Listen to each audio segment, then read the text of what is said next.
Hello dear students, कैसे हैं आप सभी। आई होप बहुत अच्छे होंगे। चलिए 11.2 से क्वेश्चन नंबर 2 को सॉल्व करते हैं। तो देखिए क्वेश्चन नंबर 2 में हमसे क्या कहा गया है, एक समलंब का क्षेत्रफल 34 सेंटीमीटर स्क्वायर है और इसकी ऊंचाई 4 सेंटीमीटर है। समांतर भुजाओं में से एक की 10 सेंटीमीटर लंबाई है, दूसरी समांतर भुजा की लंबाई ज्ञात कीजिए। तो चलिए इसका सोल्यूशन करते हैं। तो देखिए डियर स्टूडेंट्स, मान लीजिए कि ये हमारा समलंब चतुर्भुज है, तो इसका क्षेत्रफल हमें 34 सेंटीमीटर स्क्वायर दिया गया है, ठीक है। और इसके अलावा हमें इस समलंब चतुर्भुज की जो ऊंचाई है वो 4 सेंटीमीटर दिया है, तो ये इसकी ऊंचाई हो जाएगी यानी कि हाइट, तो ये हमारा 4 सेंटीमीटर है।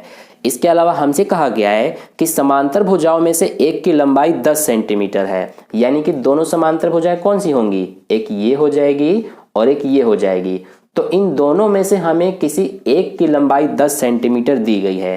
तो देखिए ध्यान दीजिए, आप चाहें तो इसको या फिर इसको, दोनों में से किसी को भी 10 सेंटीमीटर मान सकते हैं, ठीक है। हम इस वाले को 10 सेंटीमीटर मान लेते हैं। तो हमें क्या करना है कि अब ये जो दूसरी वाली समांतर भुजा है इसका मान निकालना है, ठीक है। तो ये हमें नहीं पता है, तो देखिए कैसे निकालेंगे। सबसे पहले हम लिख लेते हैं जो हमें इस समलंब चतुर्भुज का क्षेत्रफल दिया हुआ है वो, तो ये हमें 34 सेंटीमीटर स्क्वायर दिया है।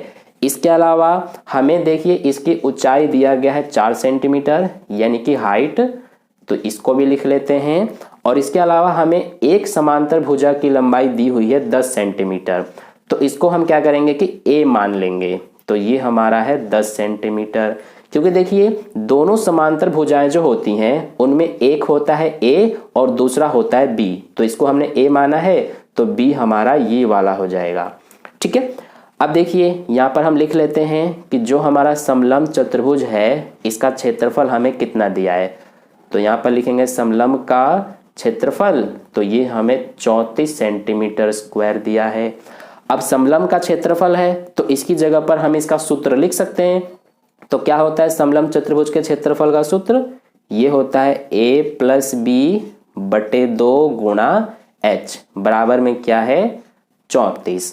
अब देखिए a का मान हमें पता है 10 सेंटीमीटर, तो a की जगह 10 लिखेंगे, प्लस b का मान हमें नहीं पता। देखिए b हमने ये माना है तो इसी का मान हमें निकालना है यानी इसकी लंबाई, तो इसको एज इट इज लिखेंगे क्योंकि ये हमें नहीं पता है। फिर बटे में क्या है 2 गुणा में h का मान देखिए 4 बराबर 34।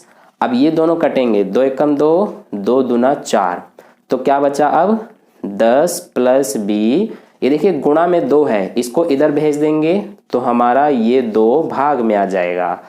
अब 10 + b बराबर 2 से 34 को भाग करेंगे तो ये बचेगा 17, तो b का मान निकालेंगे तो 17 एज इट इज, ये 10 इधर प्लस में है, इधर जाके माइनस में हो जाएगा, तो b का मान 17 - 10 करेंगे तो ये आ जाएगा 7, यानी कि b का मान 7 सेंटीमीटर लिखेंगे क्योंकि ये हमें सेंटीमीटर में दिया है। तो ये आ गया हमारा इस दूसरी समांतर भुजा की लंबाई 7 सेंटीमीटर, ठीक है।